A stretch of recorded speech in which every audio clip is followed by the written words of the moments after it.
Uh-huh. What's your favorite scary movie? I don't know. You have to have a favorite. What comes to mind? You are listening to Scream with Ryan C. Showers, the podcast for Scream fans just like you. Join Ryan every week as he takes a deep dive into the horror film series that defined the 90s and redefined the genre. Scream with Ryan C. Showers is your source for scene and quote analysis, character dissections, and the latest news about upcoming installments of the Scary Movie franchise. I hear you like horror movies, Kirby, but do you like them as much as him? Hello, everybody. Welcome to the Scream with Ryan C. Showers podcast, where the film critic meets the Scream fan twice a week, every Tuesday and Friday. I'm your host, Ryan C. Showers. Thank you for joining me for today's episode. Now, before I go any further, I need to thank the producers of Scream with Ryan C. Showers. They include Ashley Summers from the Squirrel and Spud Shop. She and I host a Scream game every Wednesday on Instagram, so please check that out. I also need to thank TJ Jones, who comes from the Box Office Buds podcast. He is responsible for all of the graphic design of Scream with Ryan C. Showers in terms of new episode cards on social media promotion. So thank you so much to TJ for all he does. I also need to thank contributors Mark Karim, Mark Vieira, and Joey Velisi. Joey Velisi is the guy who writes the scripts for Scream with Ryan C. Showers. Episode 112, we wrote a Scream 7 script, which I read out loud, about the end of the Carpenter sisters storyline. And then the sequel to that was called Screams. It was centered around the legacy of Gale Weathers. That's episode 155. And Joey is currently working on the final Scream, which this is a product that is going to examine the relationship, the marriage of Mark and Sydney. Unlike the real Scream 7, this will feature Mark Kincaid as Sydney's husband, and she won't have a teenage daughter. Both of her daughters will be young, so it'll be much different than the real Scream 7 we're going to get. But that is going to be coming to the podcast late summer, early fall, so please tune in for that. I need to thank everybody over at Patreon.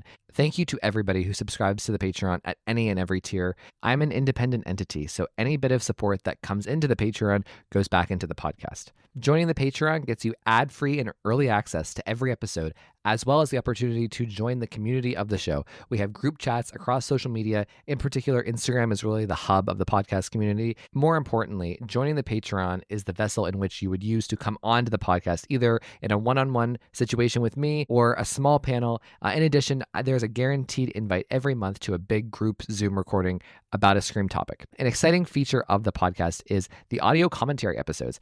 Every Scream fan knows what it was like listening to Wes Craven do the audio commentaries for the original trilogy and Scream 4, with Marianne Maddalena and Kevin Williamson and Patrick Lussier. And what I'm trying to do for my Patreon subscribers is I am going to be performing an audio commentary of a Scream or a Scream-related movie, one per month, every month. And my goal is to try to approach these as I'm doing deep analytical analysis about the characters, about the themes, about just general reaction. So it's something that I'm really proud of and I hope continues to be a cherished part of the podcast. So the commentary is available as a normal podcast episode for anybody to listen to like they would any other podcast, but it will also be available as a video watch along. So everybody, please go over to Patreon, subscribe to Scream with RCS. I would be eternally grateful. So I need to go through and thank everybody over at Patreon who is subscribed as a stab investor or a daddy/mama Ghostface. So the daddy/mama Ghostface of the Patreon are Carrie Tenney, Brett Janovich, Corey Wilson, and Stevie Shears. The stab investors include Allie, Mark Karim, Tamika Jones, David D., Garrison Nichols, Gustavo Mora, Jess Mariano, Joey Nobarini, aka The Vault, Josh Calamari, Josh Carr, Scream Queens podcast, both Josh and Justine, The Horror Project podcast, Kevin Abner, Mark Vieira, PWO5, aka Philip Douglas, Quentin Harrison, and Sam Levy. Hello, everybody, and welcome to Scream with Ryan C. Showers. I'm your host, Ryan C. Showers. Thank you for joining me for today's episode. Oh my God. Today is a big Scream 6 day. We haven't had a Scream 6 episode in a long time. And my friend Tarick had this idea about investigating how to fix Scream 6. We have a very complex, overarching discussion. But before then, because Scream 6 has it pretty rough in the second hour here, I invited on somebody who is a big fan of Scream 6 to kind of give it some love and to recontextualize it in a fun way. So everybody, please welcome my husband, Tom. Hey, Tom. Can I get an annulment ASAP, please, sir?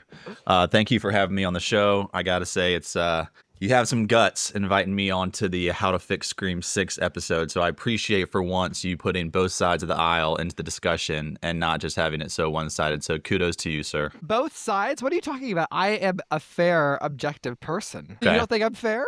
I think often it's like you and the Spider-Man meme just pointing at each other when y'all are agreeing on slamming 6, you and fill in the blank guess. But that's good. That's good. You know, I'm here to balance out the scales of justice, so let's do this. Tommy feels butthurt. So, Tom here, his name's TJ, but I'm calling him Tom just to poke fun because whenever he became a Patreon years ago, I sent him an email as I do all the Patrons, and I say, hey, welcome to the Patreon. What's your Instagram and Twitter? I'll follow you and add you to the groups. So I sent him a message and I said, and didn't say, hey, TJ. I didn't know him. I didn't say, hey, Thomas. I said, hey, Tom. So TJ, in retrospect, is offended by that. Like I was jumping the gun and being too casual too soon. I was emotionally slutty. No, not offended in any way. It's just, it is quite funny to look back on that first correspondence, especially like how enthusiastic I was to talk to you. Now that I know you, it's like, settle down, TJ. He's just a guy with a podcast. But yeah, those early interactions were certainly pretty silly to look back on today. Well, and to every listener, TJ is the guy who makes all of the graphics for the episodes every week, 2 times a week. This guy, he has done so much to benefit the show. He works really hard. He deals with me. He deals with me changing the schedule. He deals with me saying, no, let's do it this way. So, I mean, and he's always creative. Like TJ, every time I give you an assignment, what I think you're going to give me is not what you give me. So that makes it really fun. And usually your ideas are always better than what I had in mind. So it's just like you really help kind of stretch the imagination. And I like when people get excited about your graphics. I get messages all the time like, oh my gosh, your graphics have, the way that you market your show has so improved in the past couple of months.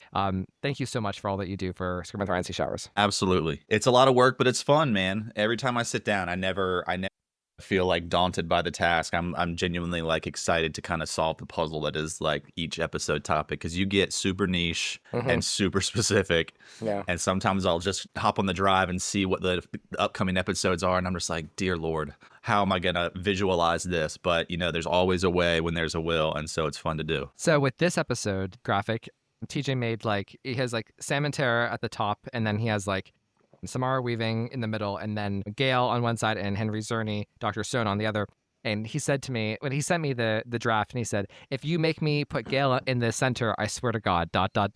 So I was like, she can stand on the sideline. Radio Silence, put her on the sideline, we'll keep her there. So anyways. You are consistent in some ways, sir, and your placement of the heads on the posters is one of those consistencies. So I felt really good, like I got away with something by having Gale on the left rather than in the middle. Yeah, well, so TJ, before we go any further, please tell everybody about the other podcast that you're involved in. The Box Office Buds is a podcast that my buddy started. I guess we're probably coming up on 6 months ago, so it's fairly new. And it's just a fun discussion podcast where we use the numbers that the movies produce in the box office to kind of drive the conversation. There's lots of kind of guessing, bets, over-unders, things like that, where we must treat the numbers of the box office like a sports line. So it's a really good time. We try and just keep it light and fun, and I'm happy to be the one that rides for the 90s slashers with those goons over there who don't appreciate it quite as much as myself. But you've guested on our show, they've guested on your show, so it's been a nice little collaboration we've had so far. Yeah, it's been fun. And TJ, I will always ride you with the 90s slashers, so it's great. I'm gonna spit out my coffee. So, the Box Office Buds has become such a staple with Ryan C. Showers that listener, this is the last episode of July. Friday, we're having an episode on the movie Cursed by Wes Craven. It went through production hell with the Weinsteins. They were trying to make it like the werewolf version of Scream. Kevin Williamson wrote it, Patrick Lussier edited it, Marco Beltrami scored it. Skeet Ulrich was originally cast as the male lead, and it got completely overhauled by the Weinsteins and was shot 3 times, literally, for over 2 years. It was a crazy production. So that's the episode for Friday. And first of all, he made an amazing graphic for it. Whenever I saw the graphic, it literally took my breath away. So I can't wait to post it. But I was recording the Cursed introduction today because I needed to set up the history of like what happened with this movie. And I was like, welcome to Scream with Ryan C. Showers, where the film critic meets the box office predictions. And I was like, what? TJ, get out of my head. Well, I think I'm in your head for many reasons, not just the Box Office Buds, but that is funny that leaked into your intro like that. Yeah. First of all, you love Scream 6, and it's your favorite of the non-original trilogy, correct?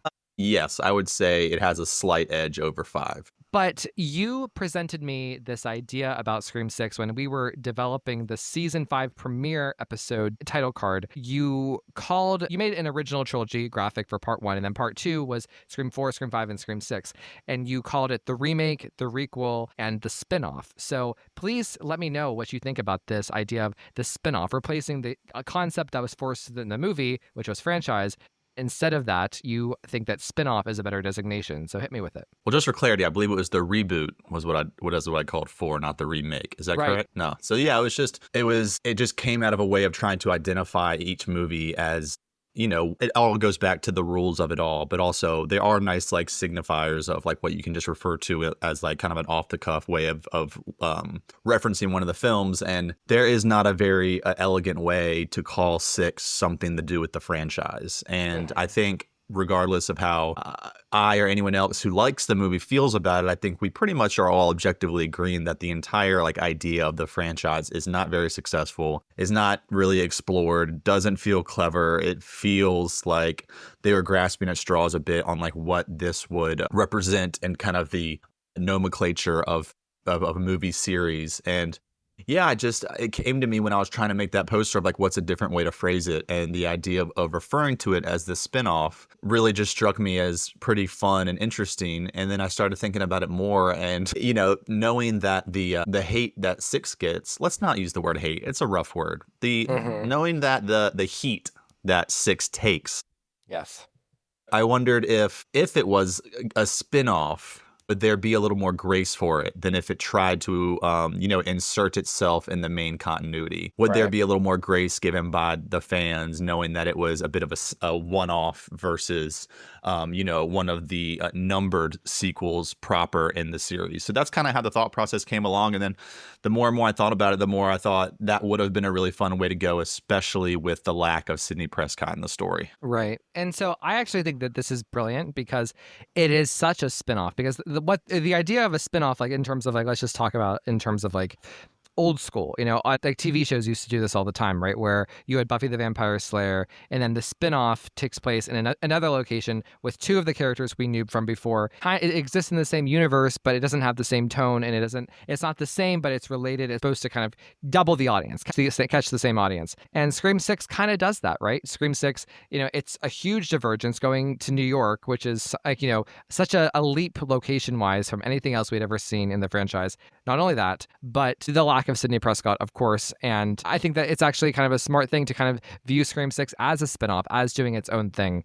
I think that's a really smart way to look at the entity of 6 in terms of its identity and what it was trying to do. And I wish that had they known that Neve Campbell wasn't going to be in Scream 6 sooner, maybe they could have rewritten the script to reflect the spin-off nature as opposed to the franchise. Any thoughts? Yeah, I think the tough thing is that exactly right, that as far as we are able to glean, it was thought to be in it for quite a while. So that was the design of it, and changing that fundamental aspect in the last hour or whatever hour that came in would have been difficult. And I think ultimately, I've thought about this a lot. I'm not so sure, even if they had the time, if the idea of making it a spinoff in terms of the rules of it all, but also calling it Scream 6, I'm not sure that would have like been copacetic. I feel like studios are so worried about clarity and branding and everything like that. And, they often don't think audiences are as savvy as they are. I wouldn't put a lot of faith into a studio being able to hold both of those ideas in their head at the same time. That the characters in the world of Scream 6 were using the analogy of a spinoff to describe the situation that they're in order to, process what that movie was. But at the same time, it just was a sequel in the Scream franchise of being Scream 6. I don't think a studio would think that we were savvy enough to handle it. I think fans would have been quite charmed by it when they got to that scene and been like, oh, that is actually kind of clever. And I think there's a way to lean into it where it's like, I think there's a reputation for spinoffs to like inherently be looked at as less than, and just bad to some degree from some people, because it is such a drastic change and it is trying to like capitalize on something that it isn't really to its core. Mm-hmm. So I think too, it would have like in a meta way, as Scream likes to do, it would have like taken the piss out of it a little bit for them to admit that like, because Sydney's not here, like, our backs are up against it. Like, let's be honest. Sydney's not here. We're doing our own thing. More than likely, a good chunk of the fan base won't be with us anyways. And there would obviously have to be a very like delicate way to seed that idea into the dialogue. But I do think people who might have felt 6 was too much of a departure, if it was something that was acknowledged through this idea of a spinoff, people would have, given it a little more of a pass to just kind of have fun and do its own thing and be this like little divergent story of the franchise. They do try to differentiate sometimes the spinoff. I think that you could have, like, instead of calling it Scream, right, it could have been called Ghostface, which is actually a very apt title, considering a Ghostface is unmasked and dies in the opening. Well, 2 of them die in the opening if you count the other Yahoo. And then we see Sam in the Ghostface costume, of course, and all of the masks are being dropped along the way. So I think that title could have worked if this was a proper spinoff. What do you think? Yeah, I mean, I haven't put like a ton of thought into it, but I've always just kind of thought like, man, it'd be cool if a Scream movie existed, or even a project, I could see it as a show or something. But if they did something that was away from the continuous continuity as its own thing in the version of a spinoff, just calling it Ghostface would be such a clear and clean reference to the franchise, but also be its own thing, and it would allow it just to open up. Like, I think there's a world where the Scream TV show could have just been called Ghostface or something like that. You know what I mean? And it still just would have done the same job of like bringing it into the umbrella of the family of the franchise, but also just allowing it to stand on its own. So yeah, I thought hypothetically it could be cool. You could have just called it Ghostface, and maybe they still could. There's obviously rumors of the show, and we'll see how successful 7 is. But I think in the world where everything gets mined to its last breath, I believe there's probably a world where we're going to get another form of spin-off of this franchise before it's all said and done. And maybe at that point, whoever is writing the films can use the idea of a spin-off, whether it's you, whether it's Joey Valisi, whether it's Guy Busick, whether it's Kevin Williamson. I think that they could use the spin-off as the speech that the character, the Mindy or Randy or Kirby character could say, so that's cool. And speaking of, I believe you have something prepared for us, Tom. What is that? Yeah, so this was like, again, this is more of just a fun conversation that Ryan and I had, and in the spirit of just attacking Scream from every angle. Again, I'm really not sure. I'm not out here trying to be on my pulpit being like, it should have been called the spinoff and that would have been the best thing to do. I just think there's a world where it could have been cool, and knowing everything we know now about the, where that movie lands in the consciousness, what happened with the cast after that movie, everything into 7, I think even more now the idea of it being a spinoff is just fun to think about. So with that in mind, this morning over a cup of coffee at about 4 a.m. after I walked my insane dogs, I copy and pasted Mindy's speech from 6 into a little draft here, and I rewrote it with what it might sound like if she was in the park. Our favorite scene, your favorite scene, I know, good sir, at Blackmore College, I believe, right? That very authentic New York Blackmore College. TJ is allegedly a fan of Scream 6, and he allegedly loves it so much that he'll fight with me about it, but he doesn't even know the goddamn college. Well, I mean, in fairness... Blackmore, what is it called? It's Blackmore University, but honestly, I didn't get university. Who would know? Because it's barely a college movie. They say they're in college, but we never see it. So anyways, go on. That was Josh is gonna give you a tough time for that massive gay gasp you just let out when you started that sentence. So, but he would appreciate the fact that I just owned you about how because much I didn't say sucks. University. Yeah, come on, it's Windsor College. If you would have said, "Oh, Windsor University," the army of Scream with Ryan C. Showers would be like pitchforks. You ready for this, Ryan C. Showers? Yes. Okay. So this picks up right kind of in the middle of the scene where she kind of gets into it, Mindy. So here we go. Mindy, oh my God, you even said her name wrong. This is so funny. Bear with me. I just wrote this shit this morning. All right, here we go. Mindy, it would make sense if this were just a sequel, but just take a look around. Our crew looks around, feeling silly doing so. Everything feels a little different, doesn't it? Familiar yet foreign, recognizable yet dissimilar. Sam says, "Can you get to the point?" Mindy, "The point, Sam, our brand new protagonist, is we are not dealing with a sequel to the requel." Confused looks all around. Mindy, "We are dealing with a spinoff. A rarity in the horror field, but they do exist. And with that, there are certain rules to spinning off from your main continuity of films." Tara, here we go. Mindy pacing now, doing her thing. That's their action line from the original script, not mine. Mindy pacing now, doing her thing. Mindy, rule 1, brand new setting. Yep, we got to pack up and get the hell out of Dodge. In order for this thing to have a chance at feeling fresh, we can't just stay camped out in Woodsboro where the main events of our story took place. Just like when The Conjuring, Hop the Pond, and The Nun. New scenery, new weather, new dating pool. Mindy gives Danica a wink. Mindy, a whole new vibe for promotional material so this installment can try and stand out. and critically, a geographic that tricks our cast into thinking they can escape their past, only to find out your past is tech avail and willing to travel. The mood shifts, realizing the past certainly did find them. Rule 2, Mindy. The central character who's normally responsible for putting butts in the seats is gone. Jigsaw and Spiral, Ripley and AVP, hell, Dom Toretto, the biggest family man around, was MIA when Hobbs and Shaw decided to step into the spotlight. The security blanket that is the fan favorite will not be carrying you this time around. We are in Jamie Lloyd territory here, and let's not lie to ourselves like they did. For better or worse, we are our own thing. Sydney Prescott is not walking through that door, and some people will just not accept us without her, and that's okay. Change is hard. Tara pats Sam on her knee. Mindy. And rule 3. Chad looks to the others. Chad. This is the part when she tells us the worst part. Mindy. The worst part is anything is possible in a spinoff. All of the batshit ideas writers had for the main series that felt too crazy at the time can find a comfortable home in the belly of a divergent tale. Should we turn Freddy into a caterpillar and have him smoke a hookah? Fuck it. It's Freddy vs. Jason. Who cares? But let's be honest, the tone of our story probably means the unexpected will come in the form of something way more bleak. Giving our killer or killers carte blanche to scheme the most violent, insane, and diabolical revenge plot yet. That means it's not just the fringe friends who are at risk of saying goodbye. Could be anyone this time, even Sam and Tara. Because it is a spin-off, and if things don't work out, they can always pivot back to the elements that made the original a classic in the first place. Love it. Oh my God. Even the shade at me and my people. Other than that, bravo. Oh my God. Lots of thought put into that, especially like the allusion to the other spin-offs. Like The Conjuring is the perfect example of the franchise that does spin-offs. Excellent. Yeah, it was kind of fun, man. It was just, again, kind of thinking how the rules would apply to this world. And then what I did quite like when I got to the end there and trying to wrap it up was, because, you know, there's also trying to mirror stuff that exists in the current Six speech. So it's not just like whole cloth new. And she does essentially say that to the end of like, anyone can die, even Sam and Tara. And the idea that because this is a spinoff, they could die because guess what? They could just go back to Sydney, which is exactly what they're doing. So again, had this in a weird different universe happened, I think Six it'd be very clever at this point when they kind of projected what actually was going to happen, that the spinoff didn't quite work out, and now they're going back to the OG DNA of the series, which,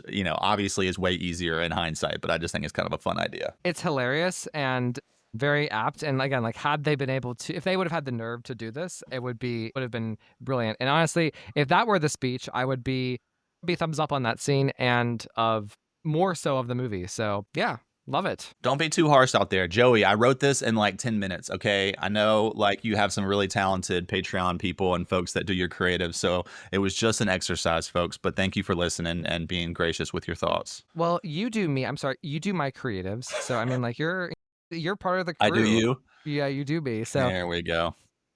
Okay, well, TJ, thank you so much for this introduction and like the idea of the spinoff. I like it. I think that it's superior to the franchise idea. And had they had this plan, because like, even just like reflecting back, it's not after the big stink that was made about Nev with the pay, it wasn't out of the realm of possibilities that this could have happened anyways, in terms of them just choosing to go back to Sydney anyway in 7, just because of the press right around Scream 6. So I mean, like that would have been really funny and clever. So I like it a lot. TJ, thank you so much. Where can they find you online? Primarily I'm on Instagram, which is Jones Hip Hop, all one word, and at boxoffice.buds on Instagram as well. And our material Ryan is very gracious to repost this. So if you follow Ryan, just check his story and you'll see links to our stuff. And yeah, that's where we're at. In the words of the legendary Jill Roberts, I feel like I was born for this moment. So this episode, the main topic is how to fix Scream 6. And I have had a very well documented history with Scream 6, for better or worse, but it's the Scream movie that I'm most critical of. It's the one that that I find the most fault with, the one that I think is most flawed, and frankly, the one I've been publicly the harshest on as a host of a podcast. I mean, I was pretty harsh on Scream 4 back in the day, and I felt like I was mean to Scream 4 back then, but now I feel like comparatively, like Scream 4 kind of got a cakewalk for the filter and stuff, so I don't know. But anyways, joining me to figure out how to fix Scream 6, I have Tarick. Hey, Tarick. Hey, Ryan. How's it going? I'm well. How are you? I'm doing fine. Well, so you came to me with this topic. So tell me about what inspired you to want to diagnose how to fix Scream 6. Well, just like you and everyone here, I'm just a passionate Scream fan. I want good films in the franchise. And I felt like Scream 6 you can tell it was definitely rushed in the writing department. It needed more fixes in the script. And I felt like us fans deserve better than just a set piece movie. Yeah. That's how it feels, right? A set piece movie.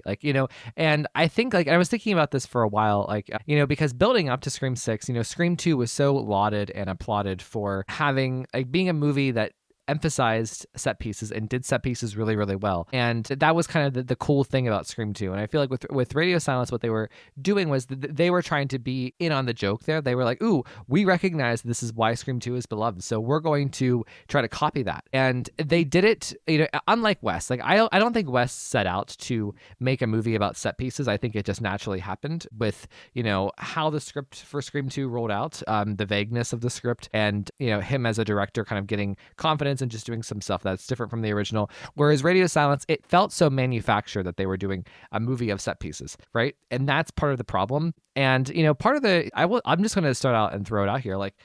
People try to say that Scream 6, people like me, who love the original trilogy, who love Sidney Prescott, who love Sidney and Gale, that I'm inherently biased against Scream 6 because of the fact that Nev Campbell is not in Scream 6, and that therefore they don't take my opinion seriously whenever I talk about Scream 6. And I find that to be so atrocious, and you should be ashamed of yourself, because I can separate Nev Campbell and my love for Sidney Prescott versus the quality of a movie. And I will tell you this, that the quality of Scream 6 is not good as a Scream movie. As a movie itself, fine, whatever. But as a Scream movie, it's not up to par. So Tarick, what are your thoughts on that? I fully agree with everything you just said. It's with Scream 6, it's a turn off your brain popcorn movie where the first 5, especially the first 4, it's just a movie that makes you think on who's the killer, makes you pay attention to everything that's going on screen. Meanwhile, with Scream 6, you can just guess the killer the second they pop up. Well,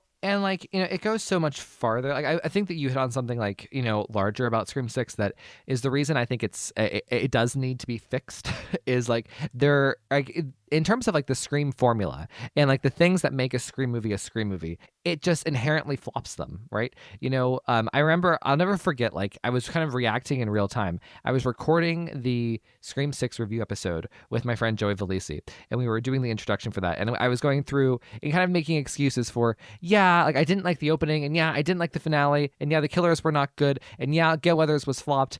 And Joey said, well, Ryan, what else is there to a Scream movie besides the opening, the finale, and the main characters like Gale Weathers is supposed to be, and and the logic, right, and the mystery, and all of that is kind of missing in Scream 6. And I think the key ingredients of a Scream movie, they're really important, and they kind of almost go unnoticed in the first 3, first 4, even maybe first 5 movies. In terms of we don't even know that Scream is doing its job because it's doing its job so well. And I think with Scream 6 is where you really start to see really cheap choices being made. For instance, instead of going for a Wes Craven fine wine dining restaurant, Scream 6 goes the McDonald's route. And I just don't mean to be mean, but that's just the way it is. So Tarick, what are your thoughts? Yes. So with me with Scream 6, misses that commentary we get in the first 5. I mean, what is the commentary about Scream 6? What is it? Well, I'll tell you what it was trying to go for. I think it was trying to be about cancel culture. And I think they flopped it because it's not very clear about cancel culture. And the person that the movie, I think the movie is trying to make a statement about cancel culture and an online culture that's toxic, that tries to cancel people unfairly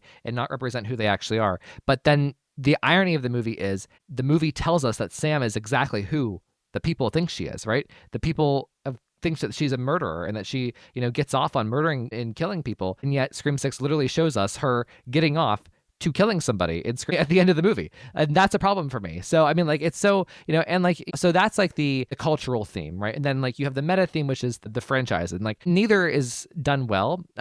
And it's just even again, something we take for granted is the killer's plan about how they plan to get away with it. And honestly, I don't expect you and I are going to talk about the finale very much because though, in my opinion, the whole finale in Scream 6 is rotted. I feel like you would need to completely start from scratch almost for the finale in the film for it to be up to par with the first 5 finales. But one thing that really bothers me about Scream 6 is they build up the whole movie, emphasizing that Sam is a killer, that she was really responsible for Woodsboro, that she, is this bad person and that has murderous instincts. Yet the Bailey's solution to this is to say that like some stranger came into the shrine and killed Sam. Like that doesn't make sense. You know what I mean? Yeah, I fully agree, which is why you saw my version of how I would fix Scream 6 in terms of how I want the overall commentary to be about the use of misspelled information about Sam's mental illness. Like how, even though she is a Loomis, doesn't mean that she needs to act on her, succumb to her darkness, like the Baileys were trying to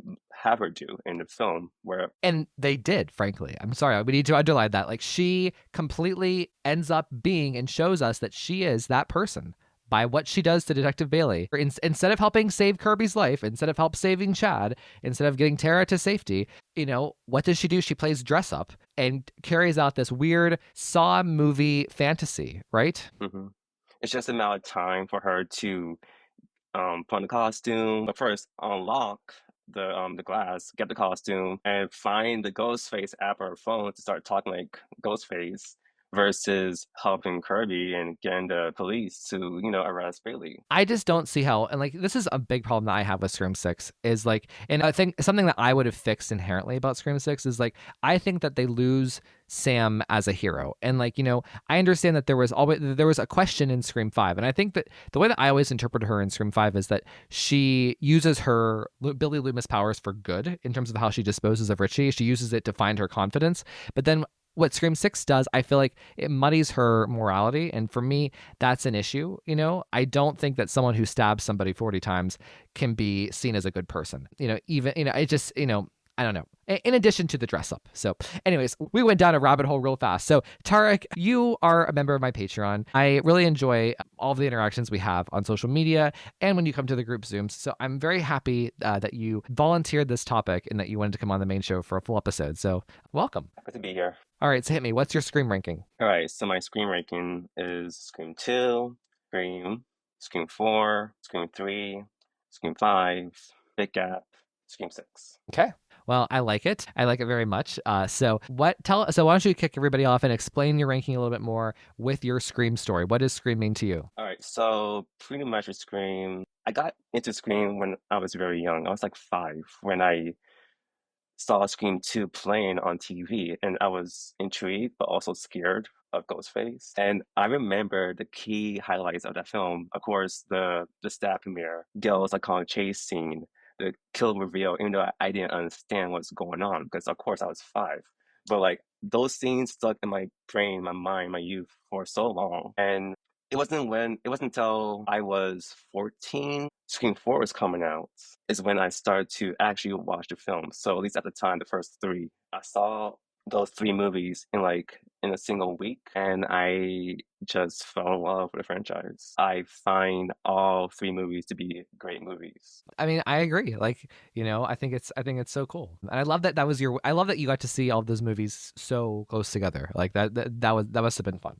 And I want to talk about Scream 3. Even though Scream 3 at the time was my least favorite, of course we have more films now, but like I still thought it was a very good movie and a satisfying conclusion to the trilogy. Well, thank you. I'm glad. And I can tell, like, it just based off of our interaction. So can I tell you, like, sometimes I like to do this with people when I'm one-on-one with them.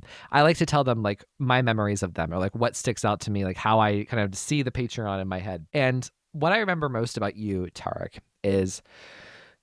I mean, I'm sure we interacted long before, but I remember like I was posting like these kind of like lists, like these essays about like the best things about each of the Scream movies, and then just thought essays in the fall of 2023. And I remember seeing your responses to my essays. And then, of course, over the year of like, of the Melissa Barrera exit from Scream 7, I remember seeing you commenting and replying to a lot of my posts, and I just thought, ooh, he's a really smart guy. I like his take on things. And I also remember you as a Gale Weathers person. So how's that sound?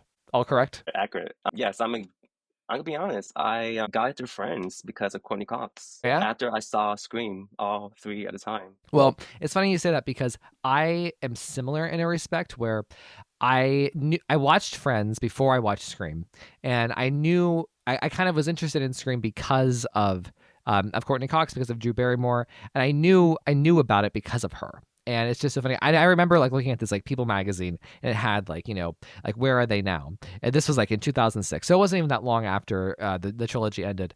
I remember knowing everybody except Nev Campbell. And now I look back at it, I just think like, how I can't believe there was a time in my life where I didn't know who Nev Campbell was, but it is what it is. So cool. All right, well, let's head on over now and try to fix Scream 6 here. So, okay. All right. So I kind of put my how to fix Scream 6 into 3 different camps because like it's a complicated answer. So the first one is just like overall changes to the movie that we already have, like the existing movie. And I'm just going to run through them, and then I'll get Tarick's reaction, and then we'll just do it like this. So, in terms of like things that I find unacceptable about Scream 6 is like that I think you needed to fix for Scream 6 to be on the same level as 1, 2, 3, 4, and even 5. I think 1, you need to have a different you need to have a different actor in the opening, not Tony Revolori. You need to have a different directing style in the opening in terms of making that scene much more suspenseful and creepy. For once they get back to his apartment, you need to have better writing for Samara Weaving and more of a focus on Laura Crane, the professor, and like her job. So yeah, I think that was a huge misfire there.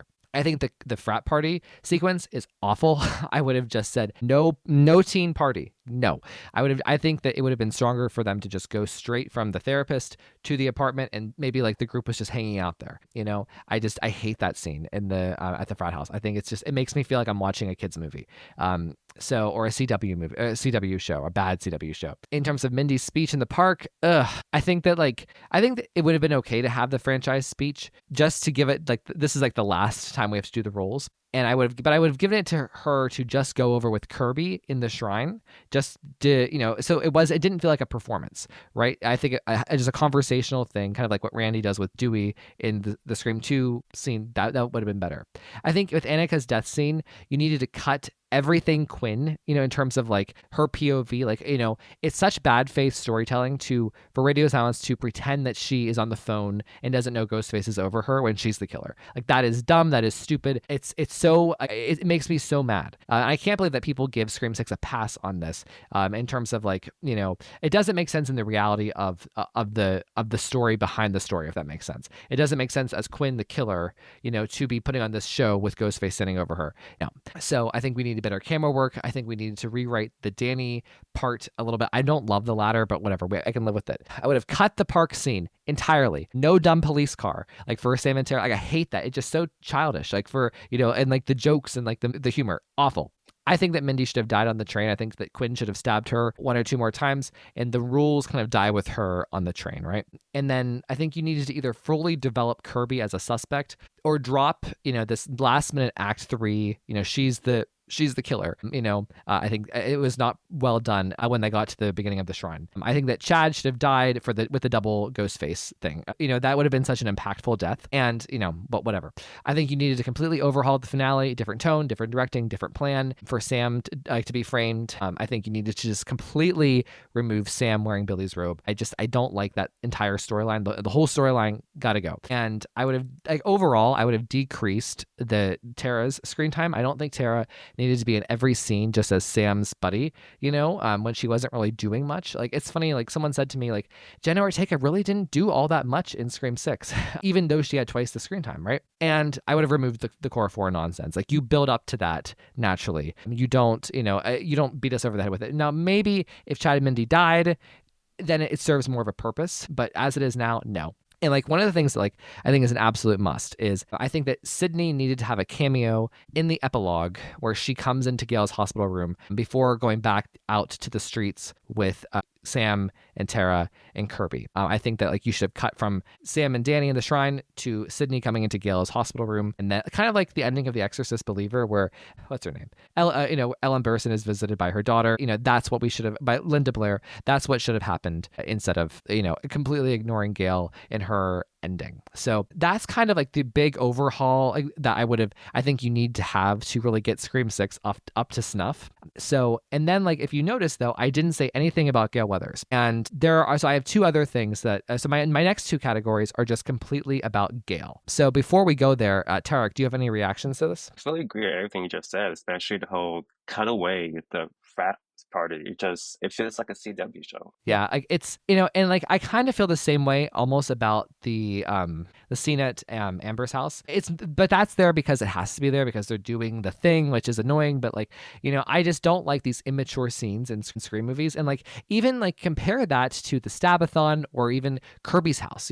Those scenes never felt immature in the way that the frat party does. Like, and it just doesn't like even like the scene in the street where Sam and Tara are fighting. Like I don't think it doesn't feel like an adult movie in the way that Scream always felt adult, even when it had teenage cast, Yeah, like from the scene from Sam leaving the therapist to them find out about the whole entire new killings. Yep. That lasted Gut. for 15 minutes. We Yep. didn't need that. Awful. Okay, so I'm going to go now to my Gale changes because this is like where like I think I made her two different categories because like it's easily the biggest flaw of Scream 6. Like she has the best scene in Scream 6, yet she's the weakest thing about it. It's kind of like Laurie Strode in Halloween Resurrection. She objectively, like her scene at the opening is the best thing about that movie. And yet the fact that what happens in that scene, and the fact that she isn't in it more, it's the worst part of the movie, right? It's a weird dynamic. So, okay, so here are my Gale changes. Now these are like minor or moderate edits that you could have made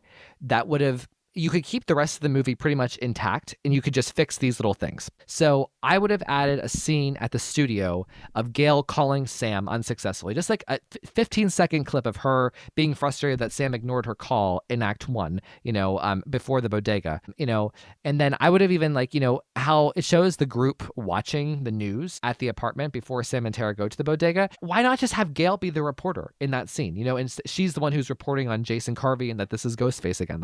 That's what we should have seen, and we should have seen in that moment Gale introduce her book. Like, I wrote this book about Sam, and we should have seen the cover. We don't see the cover of her book. Like, that is completely like directing producing malpractice of a Scream movie. Like, think about the way that like every person in the world knows what the Woodsboro Murders book looks like in Scream 2.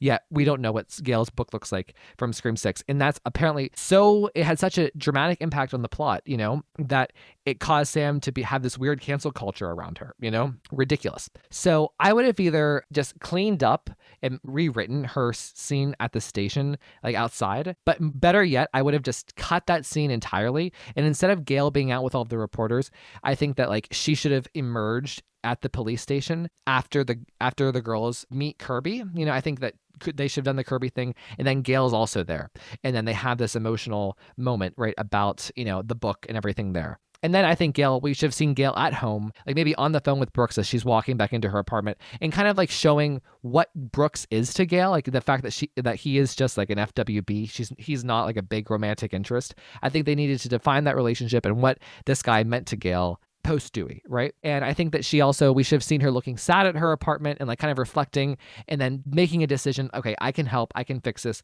Even though I wrote the book, I can help them. And, I think then also you should have had Gale a part of the investigation. Like Gale and Kirby should have had a scene, at the police station instead of Kirby, seeing Kirby eat that stupid sandwich, right? Gale and Kirby should have been there talking about what's going on, and maybe even Kirby mentioning Dewey because she knew Dewey and saying, Gale, I'm sorry. And like having a little bit of a moment there, and then that's where you talk about Sydney being absent. Like that's where you need that. And maybe even like Kirby could ask Gale why she wrote the book, and she could explain why she wrote the book, and then I think Gale should have been at the whiteboard with Kirby and Bailey, when they're when they have like the pictures of the past killers. And then the last little thing, I guess, in terms of like before her big scene is like, I think we should have just had like a quick like 15 seconds of Gale just like on her laptop at her apartment, just searching things. And then maybe we see her walking into the street where the shrine is and like kind of like with a dark flashlight, and we see her like discovering the shrine. That would have been a cool thing for like a montage or something. And then here's a really cool thing that I've always thought of. Like, I think that like after like Gale gets kicked out of the shrine, like she's not allowed to be part of the group when they go to the park, I think we should, instead of going to the park with the group, we should have followed Gale home. We should have like seen her mad walking home. Then we should have seen her allegedly like, working out, because allegedly Brooks is her trainer, and like showing her like really angry, like punching or something, before she gets the phone call. It just kept her POV through the phone call until the girls show up to save her. And then of course adding the Sydney epilogue. So that is like how I think you fix Scream 6 on the Gale front if you want to maintain the structure of the movie that we have right now. So Tarick, what are your thoughts? Very good, especially the whole Gale auditions. For me, like, I feel like Gale doesn't need a new love interest after the events of 5. I agree. Like, I don't, why throw us a love interest if you're not going to explain it? Like, we actually don't know how Gale actually feels about Dewey's death. And that's frustrating. I agree. Which is why I wish we'd seen that in the movie versus Gale getting punched in the face, Gale getting kicked out of the group, to her big chasing. Exactly. So, okay. And now my last category here is like a complete overhaul. Like if I could start Scream 6 from scratch with basically similar ingredients that we already have. So I would have defined the college more. Like, again, we know Windsor College based off of Scream 2, like the personality of the school, like the locations, like the scope, the vibe. We know what Windsor College is like. We don't know what Blackmore is like at all. So I would have defined the college. Also this movie is allegedly set at Halloween time. And I guess with the subway, we see the costumes, but it doesn't feel like Halloween. No one's talking about it. Oh my gosh, it's Halloween. We should be careful being outside right now. It's Halloween. Like, we don't define that as Halloween in the movie. It's very subtle. So I would have really hit that harder. And I would have hit the New York a little bit harder. The way that Scream 6 is now, it's a very like bland, vague description of a city. It doesn't even have to be New York. It could have been any city in North America. I've said this before a million times, but I have to repeat it. Like, I think that like the structure of Scream 6 should have been Sam is plot A, Gale is plot B, and like it's a similar structure as Scream 2, where like, Sam gets like Sydney's screen time and Gale of Scream 6 gets similar screen time of Gale of Scream 2. I think that Sam's storyline, instead of being about this like weird fetish she has for enjoying killing, I think that it should have been more so about her place in the world and how she is trying to define herself, and how, because she doesn't have a place in the world, she's overprotective of Tara. I think that should have been her storyline. And I think Gale's should have been about her career and like exploring what she's like post Dewey and how these two intertwine. So personally, I would have made Dr. Stone the killer and just no Baileys. Like the Bailey family, no killers, just Dr. Stone, maybe somebody else. But like my friend Zach Cherry actually had this as a prediction before Scream 6 came out, that like Dr. Stone was an interesting person because he could have been both Sam's therapist and had a grudge against her for something. Like maybe he was obsessed with Billy Loomis because allegedly he was a horror movie fan. He knew who Billy Loomis was. He was obsessed with Sam because of that. And maybe he has beef with Gale from a previous life. Like maybe they knew each other from school and he has a grudge against her or something. Like I think that something like that would have been more compelling and more original than what we got. I would have had Gale's big scene, her big phone call and chase at the end of Act 1. So, that it's just, but she doesn't get so fatally wounded, I think that like it would, just moving that up would have been really impactful. And then I think that we should have had more of an investigation like Scream 3 with all of the masks being dropped. And I think that like another thing, I would have focused on like, I think Kirby should have had an even bigger role and an even bigger presence as another adult. I would have focused a little bit more on the adults, on Danny, because he's attached to Sam, and less so on the Ethans of the world and the Quinns of the world and the Annikas of the world. I think that Mindy should have died on the train. I think that Tara should have died in the finale. And just imagine that, like, Chad and Sam both have now lost a sibling, and then Gale survives too. So going into Scream 7, it's a very dark tone and it's consequential. And just, I think then also I would have had the epilogue, like after the shrine, after Tara dies, for it to flash forward to the epilogue in the hospital. And we see, I still think having the idea of like Sydney as a cameo coming into Gale's room to be with her is beautiful and poetic and exactly what we want.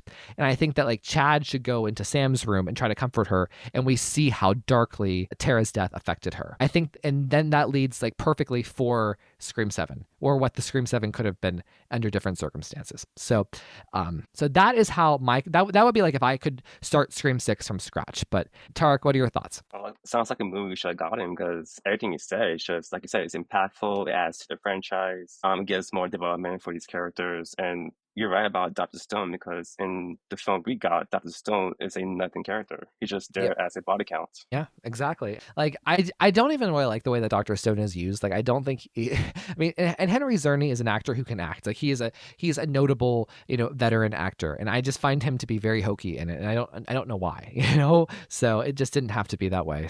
Okay, well, Tarick, that was mine. That was my spiel. I hope I gave everybody something to think about here, and just kind of give everybody like my antidote for the problems that I see with Scream 6. So, I think that it's interesting to think about, just fixing the movie that we have, like I did it with part 1. Part 2 is if we want to maintain the movie we have, but fix Gale with some moderate changes, and then like what I would have done if I was starting from scratch. So there you go. All right, so for Scream 6, I wanted Scream 6 to be like Halloween Kills, the anti Scream 2. You have some similar themes, similar sets, but like it's its own thing. So for me, plot A would focus on the core four. Plot B would focus on Gale, Kirby, investigating the murders. And plot C would be about Jason surviving the cold opening and also trying to investigate who the other killers are. As for the commentary for the film, instead of franchises, it would be about spin-offs, since Sydney is no longer in the film. So of course, to me, when the main character isn't in the movie, it's not a main entry in the franchise, it's a spin-off. So of course, spin-offs, legacy, rebranding, and audience expectations. That's also a really good reason to not have the rules anymore too. Like I like that a lot. And for key changes for the opening, Laura gets a chase scene before her death. Jason survives the opening. After the title card, we see Gale at her studio. She's in her studio, in her makeup room, getting ready to start recording, but she gets a phone call. So we, the audience, don't see the phone call, but she does. She recognizes the name, and it's from Kirby. Because to me, it makes sense for we introduce Gale and Kirby together versus Kirby, me, versus Sam. Characters we saw interacting in Scream 4 a bit in that one scene, the cinema scene. So for me, it makes more sense to get that versus what we got. And also, can I just say, I really, really like the fact that you would go to Gale first after the opening credits. That's very like, it's like, passing the torch from Sydney to Gale. I like that a lot. And I think that would have made a lot more sense too. And it would have been nice to see Gale. Yeah, because it takes place in her home. So you would think that she'd be one of the first characters to be introduced in the film, but no, she got introduced 40 minutes into the movie. Yes. And yeah.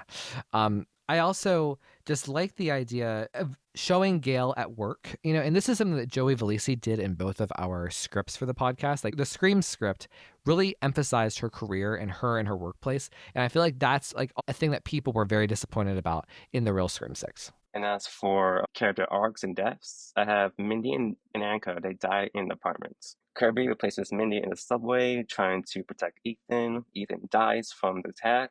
Quinn survives from the apartment and helps the Core 4. Chaz survives, but with a more realistic injury. And kill reveal. For the killers, I would change the Baileys. They aren't the killers. They're obviously just red herrings. I would have Leslie Monker be the killer in this one. She would have been the main Ghostface. Instead of getting revenge for the death of her son, it's more like she wants to, instead of the similar Scream 2, how the killer parent wants revenge, why not have the victim get revenge? Like the victim's parent get revenge. So pretty much, are you going to say something? Well, yeah, so I wanted to mention, so you would have killed both Mindy and Annika in the apartment. Yes. That is cool because then it really, if you kill like a main character, a survivor in the midway, right? That's what actually, thinking back on this, like this was so long ago, but something a lot of us thought was that Mindy was going to be the Randy of Scream 6 and that she was definitely going to die because of that, because she was the movie buff, her last name, the blood relation, and she didn't, right? And that was a shocking thing. So honestly, and Randy died at this basically the 60-minute mark, the halfway mark of Scream 2. So killing her in the apartment actually would have been very cool. I think that you could have, actually would have been cool if Ghostface would have just killed Annika in the bedroom before she even got on the ladder, and instead, how Ghostface throws her off of the ladder and she crashes. If Mindy would have been the one to crash and fall off the ladder instead, that I think would have been a justifiable use of the ladder. I agree, because I find the ladder scene to be so overrated. I don't get the love. I mean, it's a good scene, but Annika is nobody. It's fine. It is okay. It is, but I said this in my segment, I hate the camera work in that scene. I think that actually Scream 6, for all of its flaws, I actually think that in general, it's pretty nicely shot. I would probably say it's one of the better cinematographies or the better looking Scream movies after Scream 3. But I don't know why that scene, that apartment scene, looks like trash. Like it looks, I feel like they're using handheld cameras and they're shaky, and that just makes it feel low budget, high school, theater project kind of, cheap sets, and like even like the outdoor set of like the, of the ladder, like it feels like the apartment's off of like Will and Grace or Friends or something, and like even like I just aesthetically, that scene is such a turnoff for me. It repels me visually that I just can't even really enjoy the emotion or the staging or the violence. Because like, I'll give the scene this. It is emotional, and Ghostface is very violent in that scene, and it's like a recharged Super Bunny, right? But it's very overrated. Like there are some people who think it's like top 5 best scenes ever in a Scream movie, and I just look at that and I'm just like, what planet are you on? Especially when compared to Cece's chase scene in Scream 2. It's like 9-day in terms of quality. The build up, the phone call, the music, the chase. Well, and like, let's just take that too, because, Scream 2 is also a college movie. So you can't even blame it on that. Like,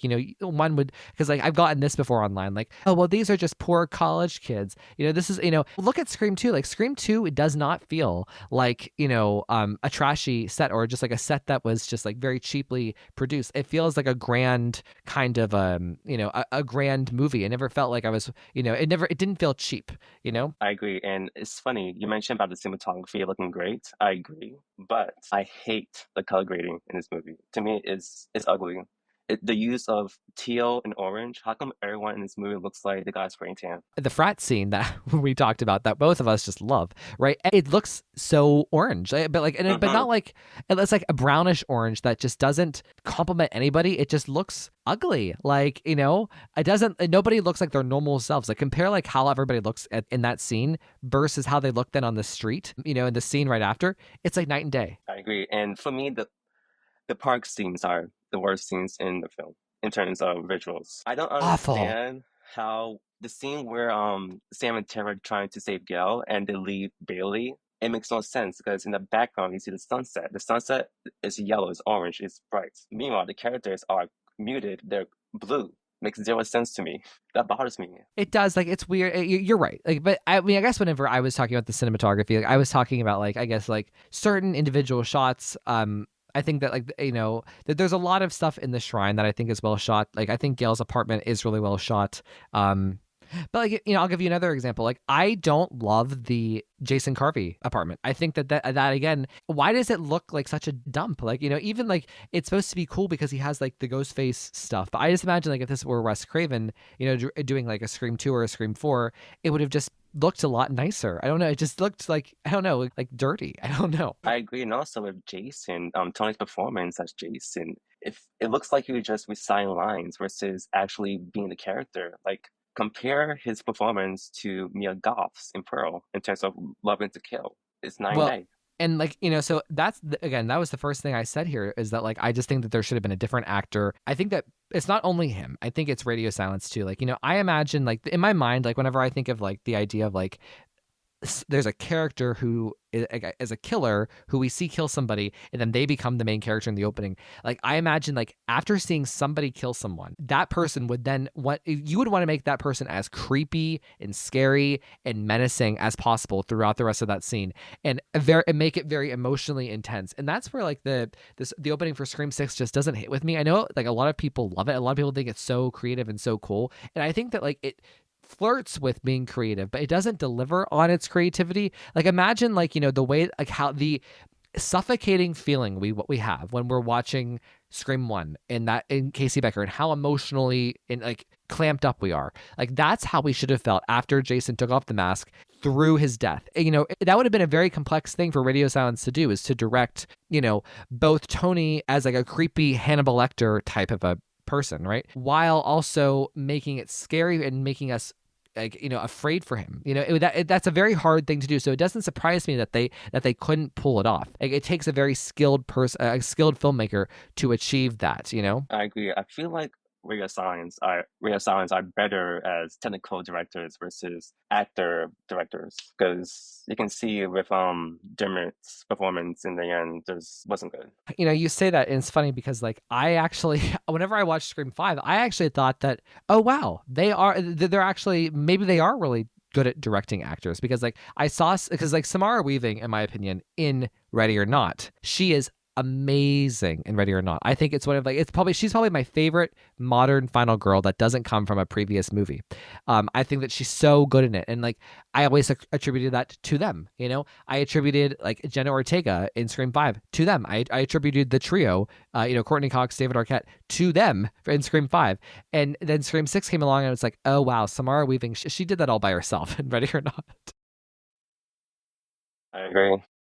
Well, so, can I ask you? So you said that you would have had Jason surviving the opening, begins independently investigating Ghostface spree, only to be captured and framed in the third act. I like that because then we have like that Neil Prescott, John Milton person who's tied up, right, in the finale. So explain that. So to help tie loose ends for the killers on plans so they can get away with it.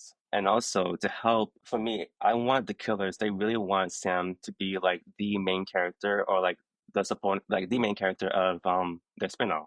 But also they want it to be a one and done so that they can focus on Sydney in the next movie coming forward if they were to succeed. So I want Jason to be the one that the killers, Leslie and Danny, who is the other killer, In your version.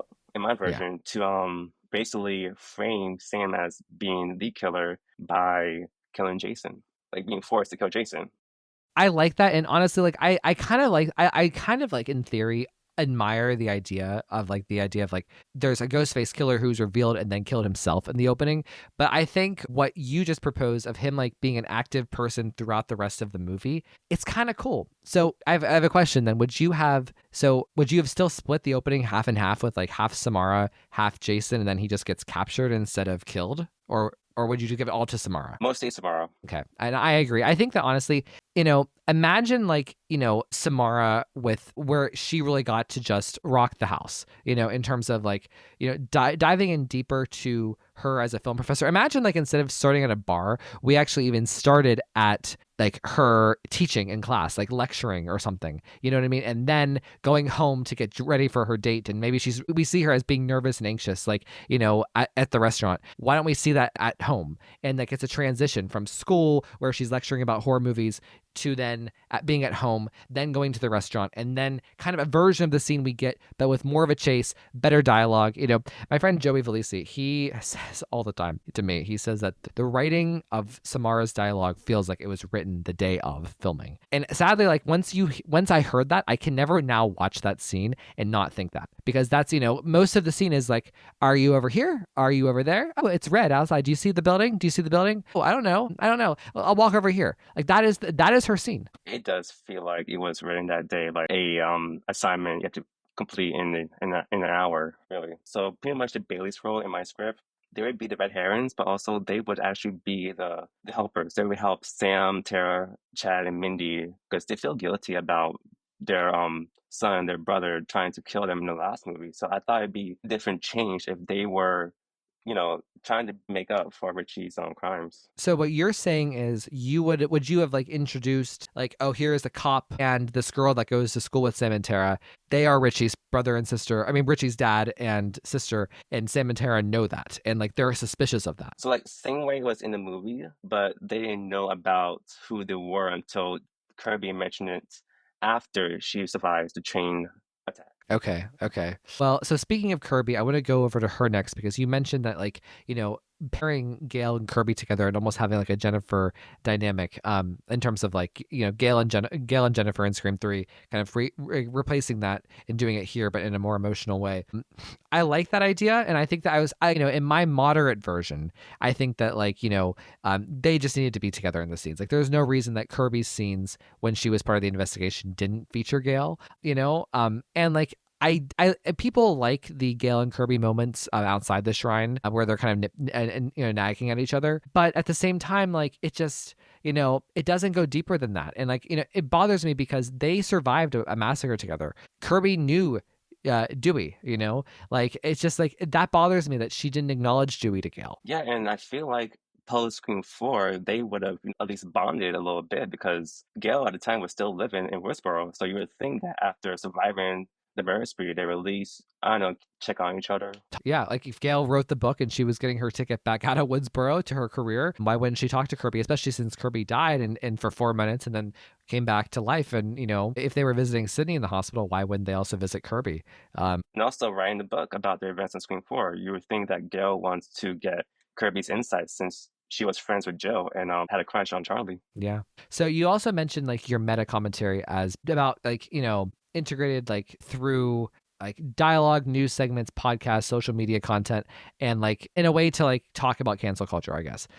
And I think that would have been a really smart thing to do. Like, I don't know why they didn't talk more about podcasts and like YouTube. They only scratched the surface of that. And like, see, the thing is like, I think cancel culture is such a interesting thing to probe. And I think that they were on the right track, but they had too much to do otherwise to actually like commit to it and actually make a point and land that ship, Yeah, because we kind of gotten scenes on campus with the students talking about Sam, listening to podcasts, probably at the coffee shop.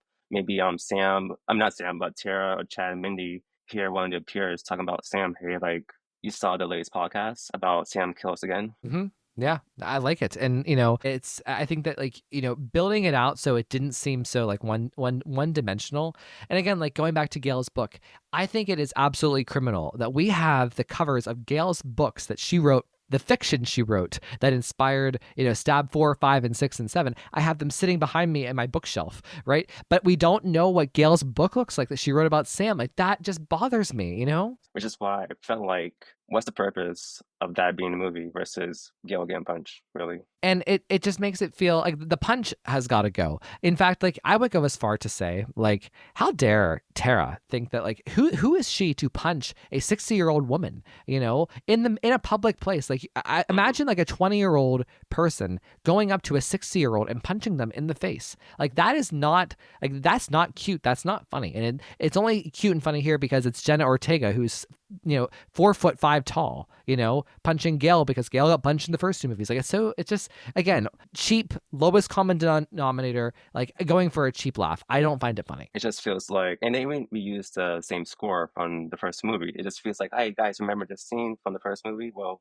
here's again, but cheaper. And again, like, if you're going for something different, because Ghostface's thing is I'm something different, I think that should have been like, the whole thing with Scream 6 is like, really you should have committed to being something different, and I think that like it should have come through in like kind of like the way that we described like what could have been done with Samara. Like the idea that I put out there about like showing Gale's perspective, like following her from the shrine home to, working out with Brooks and then getting the phone call. Like that's a very artistic thing to do that is very different, like just things like that they could have done rather than just recycling Scream 2's, skeleton in a way, or like the surface level Scream 2 of like college and, the fact that it's the family of the previous killer. So yeah.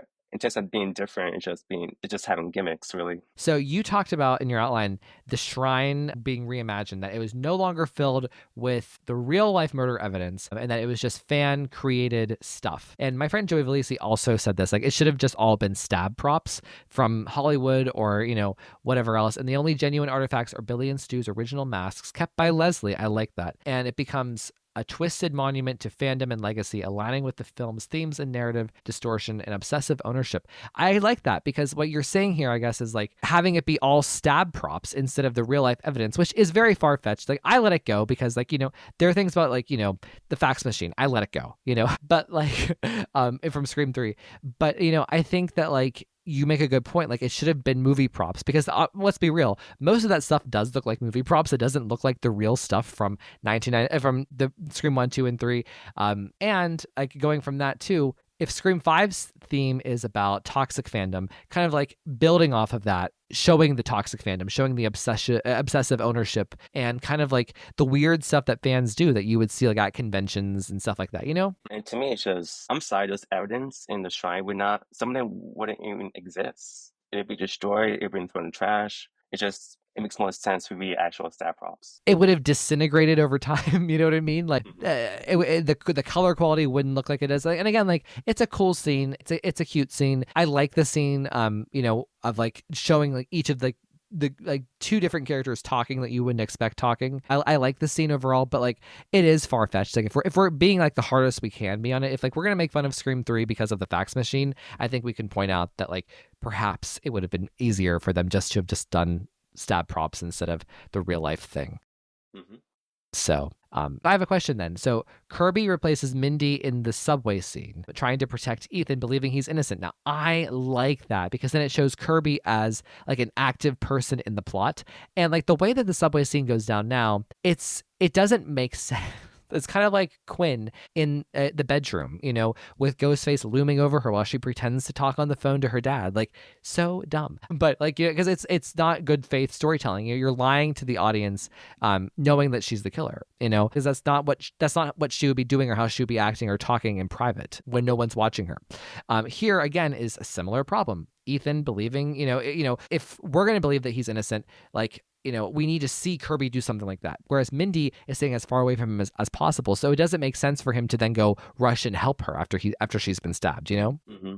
It's just trying to trick the audience versus the characters. And I like this idea, like, because you're saying adding to Kirby's arc, and I like that because, like, before Kirby was stabbed involuntarily by Charlie in Scream 4, right? And now here, she's trying to save somebody and protecting somebody. And she kind of, that's how she gets stabbed this time. Probably, like, if she gets stabbed like Mindy in the abdomen, it's a very similar wound. So I like that. Another thing is, like, I just don't really like the way that they like repeat the stabbing of Kirby and like whenever she gets stabbed in the shrine, it just feels like why do the same exact thing to her? I don't know. Easter eggs, I guess. Yeah. So okay, Quinn survives during the apartment sequence and then later allies with the protagonists. I like that.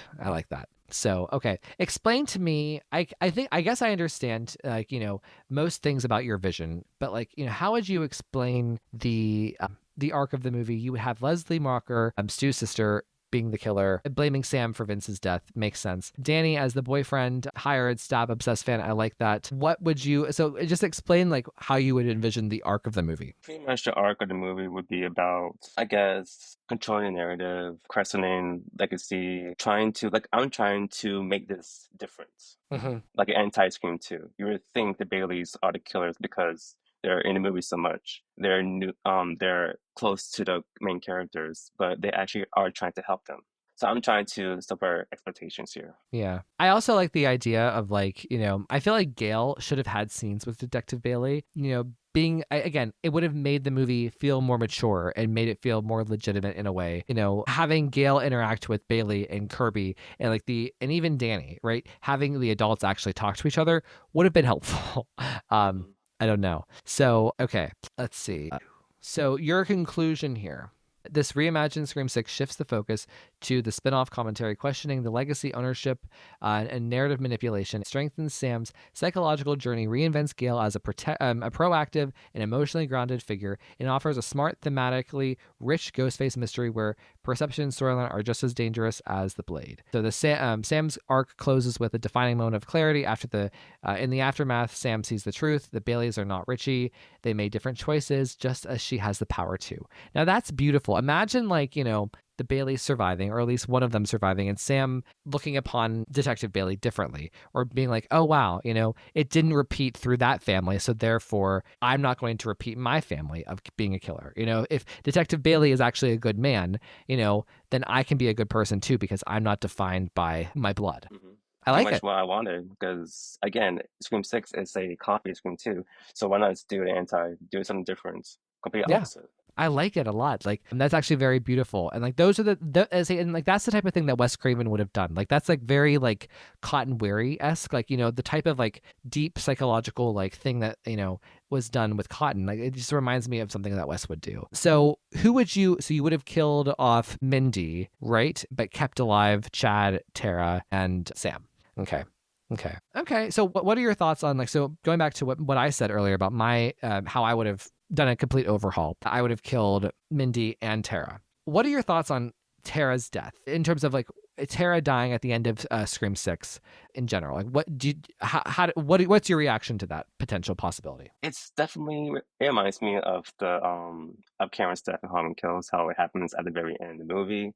So it does give the movie more stakes, especially It gets Tara's arc like a full circle where she survives the opening but dies in Scream 6, even though before Scream 5, Sam and Tara run close. Now they are, and she dies after they finally meet eye to eye. So I love that kind of arc you try and go for with Sam and Tara, and a true ending to the sisters. If Sam and Tara are gone forever, which I kind of think that they are, I don't expect them to come back in the foreseeable future. I think it's fine giving them the core four happy ending, whatever.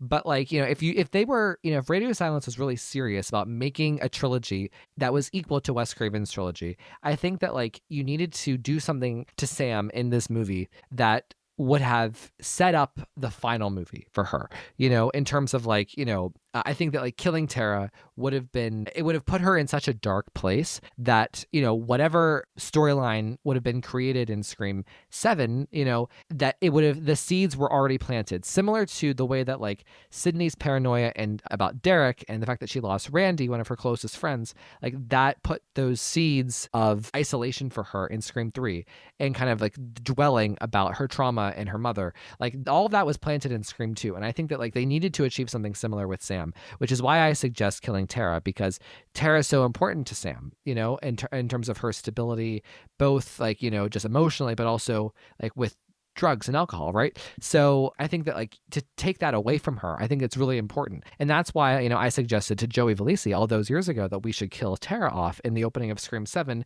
to give Sam an emotional story, and to affect everybody in the plot. But I think the idea of like, I think that you had to kill off, I think you had to take two of the core four away. Either version A is keep the sisters and kill the Meeks, because then, going into Scream 7, both Sam and Tara, they will be darker because they lost two friends that they truly cared about, and that they survived with. Or you kill off, Mindy and Tara, and then that way Chad and Sam go on to Scream 7, both darker because they have both lost a sibling. And how do they act now in Scream 7? How do they change, from Scream 6 to Scream 7? I think that stuff like that is necessary to keep the blood of the franchise alive and to make it feel like there's something actually worth celebrating here, Because so far, none of the core four lost anyone close to them compared to Sydney, where she lost her mom, she lost Tatum, Derek, Randy. And may I dare say, perhaps that is why they are less compelling than Sydney, or even Gale, like, because Gale has lost, she's lost Stewie now. Mm-hmm. So yeah. Well, Tarick, this was really great. I really enjoyed this thought exercise. And I hope that people, especially the Scream 6 fans, did listen, and they listened through the end and didn't hate me for being hard on the movie. But I want Scream to be better. I want it to be better than what we got. Like, I can have fun with the movie we got, but, it's undisputable that there were things in it that needed to be fixed. I agree, because like you said, we are passionate fans here. We want good movies. We don't want mediocre movies. And again, like, just like the way I was just describing, like, why I think it's necessary that two of the core four should have died in either trajectory, whether it was the sisters survive or just Sam and Chad survive, like, because it's necessary to go on and tell an interesting story based on what happened in Scream 6, So, yeah. But I also think that we also had some really cool ideas for Gale here. So, I think that regardless, like, after the reason why I'm so insistent about her having more screen time and being more important in Scream 6 is because I think that they do her in Scream 5 really good instead of in terms of like giving her an arc in Scream 5, even for a limited screen time. Leaving Gale in such an emotional, triumphant way in Scream 5 of killing Amber, and like grieving Dewey, it sets up Scream 6 so well. And then you go to Gale in New York and then you just flub it, when it's finally her turn. Sydney's not around. We can give Gale extra time, and they don't do that. They do the opposite. It just hurts, Yeah, because going into Scream 6, I was expecting Gale to be either one of the main characters, or we can follow her job, we can follow her home, her everyday experience with going on with the killings. Tarick, this was a really fun topic. Thank you. Yeah, it's happy to be here. I just love to talk about Scream. You can find me at TP_Evans at Instagram, and on Twitter you can find me at Aaron's Tarick. Tarick, thank you so much for being a Patreon and being a part of this little community that I have. And thank you for talking about Scream, like talking about Scream fun again, because the past year has been brutal. It's been brutal. We survived. We always do. So. Mm-hmm.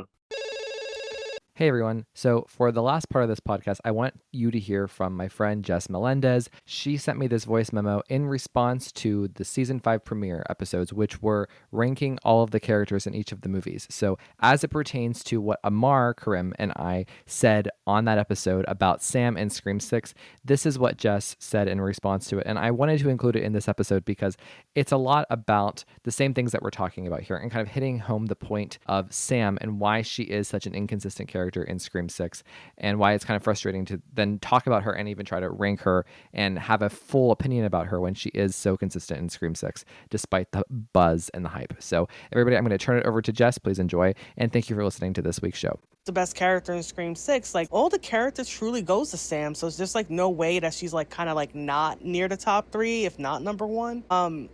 And for me, I kind of agree with you, like, in a sense of, like, for me, she's number 1 up to a point. Because, like, I was really liking Sam in Scream 6. I was like, yeah, I like this, you know? I like this empathy. I especially like the moment where she wants to give herself up and all this stuff that's going on with her. But I also largely agree with you that she's very inconsistent. And I understand the point that Amar is trying to make. Like, oh, yeah, she's just going to try and make them suffer. Isn't that, like, a human thing, too, to want revenge or an eye for an eye? And largely he's right. But then, like, the part that it jumps the shark and it kind of like just goes off the rails is the part where she has to make the phone call, where she has to put on the robe. It's like, what? You know what I mean? Like, and it's theatrical, and like the issue is not necessarily the concept, because I always felt like there was a way you can get Sam in the robe and it makes sense. Like, for instance, in Scream 6, I always felt like if they have like this theater situation, right? You have so many players, you have a cop, you have, our heroes have kind of already know the layout, especially Kirby knows the layout of this place. He's the one who secured it.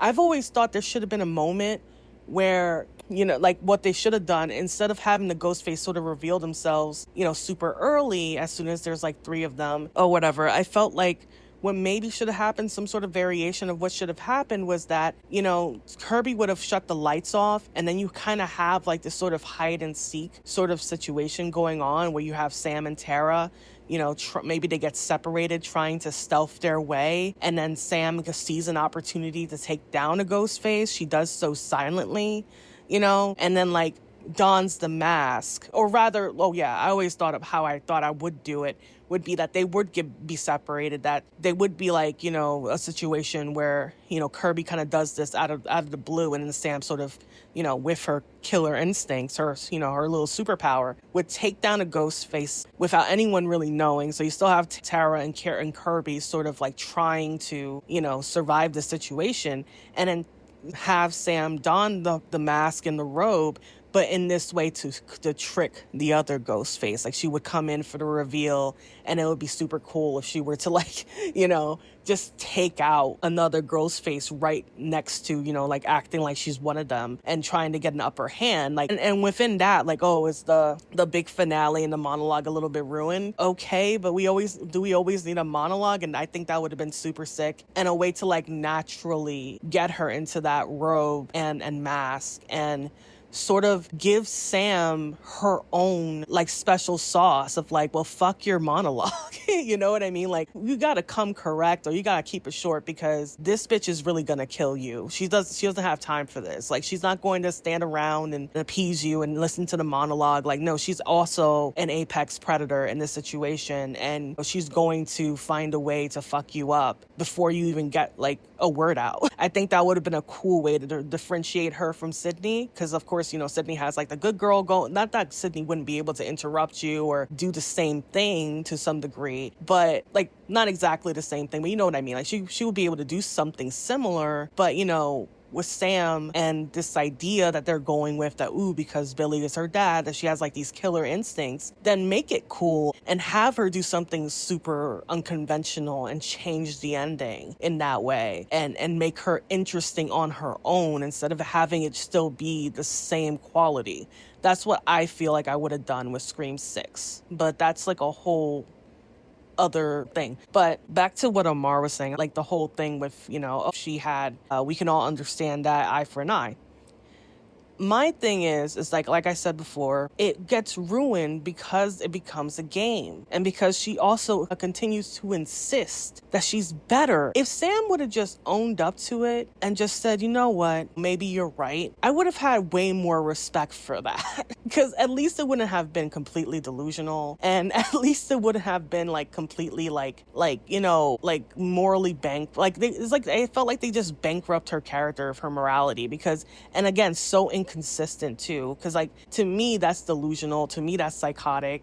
If she had just said, you know what, you're right, I'm doing this because I want to hurt you, I want to hurt you like you hurt my friends, like you've hurt my sister, like you've hurt me, you want to see me at my worst, I'm gonna give you that because I want you to like whatever, like let her invoke things that like, you know, what you've done, like literally what you've done to me, you know, and make it about her empathy and her care for others, like this is how she copes with it. Like, humanize it. Don't make it, you know, a girl boss moment that's just like, flippant. Like, yeah, I know, man. Like, I know that was like, you know, just looking at each other. I know that was a low moment, but let's continue and like bond as sisters. And then like how Melissa plays it, which I kind of, that's all like one of the things I don't like about her performance towards the end is that she's like, when Tara says, I'm not okay, she's just like, I don't like that. Is this her like, you know, serial killer mode, like where she just doesn't give a fuck anymore? If her viciousness comes from her intense love for others and her own trauma and pain, and it's presenting itself in this way because, you know, she's a serial killer's daughter. Okay, you know, I feel like there was a way to save this, a way to make this profoundly human, like in terms of its complexity, and make us feel just uncomfortable enough with Sam that it gets us questioning, but it doesn't make us question her character as in the terms of like her goodness. Like she still feels like the hero, but like, wow, this is a different type of hero. And then you can go places with that in terms of like, okay, then how does the villain have to evolve to deal with, you know, Samantha Carpenter? Like there was a way to make her what they wanted her to be. Like they kept selling her like, yeah, you know, like she's hot shit. And it's just like, but why and how? Like the concept is kind of there and it's very weak and you're not doing enough to sell it.